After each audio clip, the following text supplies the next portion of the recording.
இன்றும் நேசமணி சமையலில் இன்றைக்கி நம்ம பார்க்க போகிற ரெசிபி சன்னா மசாலா சால்னா தாங்க பண்ணியிருக்கிறோம். சும்மா செம்ம டேஸ்ட்டாக பண்ணி அசத்தியிருக்கேங்க. இந்த சால்னாவை சாதம், சப்பாத்தி, இட்லி, தோசை, பூரி, பொரட்டான்ட்டு வச்சு சாப்பிட்டிங்கன்னா ரொம்பவே அருமையாக இருக்குங்க. இன்றைக்கி பிறந்தநாள் மட்டும் திருமண நாள் கொண்டாடுற எல்லோருக்குமே என்னுடைய வாழ்த்துக்கள். இப்போ வாங்க நம்ம ரெசிபி எப்படி பண்ணலான்னு பார்த்துடலாம்.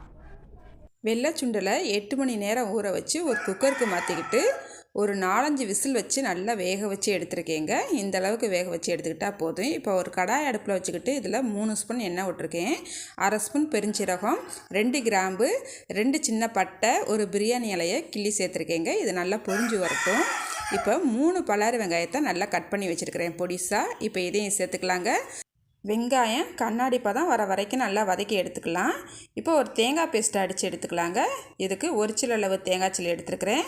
கூடவே 1 ஸ்பூன் பெருஞ்சீரகம், கொஞ்சமாக முந்திரி குருணை சேர்த்துருக்கேங்க. உங்கள்கிட்ட முந்திரி குருணை இல்லைன்னா முழு முந்திரி பருப்பாக ஒரு 4-5 முந்திரி பருப்பு சேர்த்து தண்ணி ஊற்றி ஒரு தேங்காய் பேஸ்ட் ரெடி பண்ணி எடுத்துக்கலாங்க. இப்போ பாருங்கள், வெங்காயம் நம்மளுக்கு நல்லா வெந்து கண்ணாடி பதத்துக்கு வந்துருச்சுங்க. இப்போ மசாலா பொடி சேர்த்துக்கலாம். 1/2 ஸ்பூன் மல்லிப்பொடி, 1 ஸ்பூன் சீரகப்பொடி, 1 ஸ்பூன் வத்தப்பொடி, 1/4 ஸ்பூன் மஞ்சத்தூள், 1/4 ஸ்பூன் கரம் மசாலா எடுத்துருக்கிறேன். இப்போ இதெல்லாம் சேர்த்துக்கலாங்க. இது கூடவே 1/2 ஸ்பூன் சன்னா மசாலா சேர்த்துக்கலாங்க. சேர்த்துட்டு மசாலாவோட பச்சை வாசனை போகிற வரைக்கும் நல்லா வதக்கி எடுத்துக்கலாம். இப்போ இதில் 2 ஸ்பூன் இஞ்சி பூண்டு விழுது சேர்த்துக்கலாங்க. சேர்த்துட்டு நல்லா பச்சை வாசனை போகிற வரைக்கும் நல்லா வதக்கி எடுத்துக்கலாம். இப்போ 2 தக்காளி பழத்தை நல்லா மிக்சியில் அடித்து எடுத்து வச்சுருக்கிறேன். இதையும் இதில் சேர்த்துக்கலாங்க. தக்காளி நல்லா வெந்து சுருங்கி எண்ணெய் பிரிஞ்சு வரணுங்க. அந்த அளவுக்கு நல்லா வதக்கிக்கலாம். இப்போ பாருங்கள், நல்ல எண்ணெய் பிரிஞ்சு வந்திருக்குது. இதில் தேங்காய் பேஸ்ட்டை நம்ம இப்போ சேர்த்துக்கிற போகிறோங்க. இப்போ அதை சேர்த்துட்டு நல்லா ஒரு தடவை கலந்து விட்டுக்கலாம். தண்ணி எதுவும் சேர்க்க வேண்டாங்க. இப்போ தேவையான அளவு தண்ணியும் உப்பும் சேர்த்துக்கலாங்க. சேர்த்துட்டு நல்லா ஒரு தடவை கலந்து விட்டுட்டு நம்ம சுண்டல் வேக வச்சு வச்சுருக்கோம் இல்லையா, அதையும் எடுத்து சேர்த்துக்கலாங்க. நான் இன்றைக்கி கொஞ்சம் கெட்டியாக தான் வைக்கிறேன். உங்களுக்கு தண்ணி தேவைன்னா நீங்கள் கூட கொஞ்சம் தண்ணி சேர்த்துக்கலாங்க. இப்போ நல்லா ஒரு தடவை கலந்து விட்டுட்டு மூடி வச்சு அடுப்பை சிம்லேயே வச்சுக்கோங்க.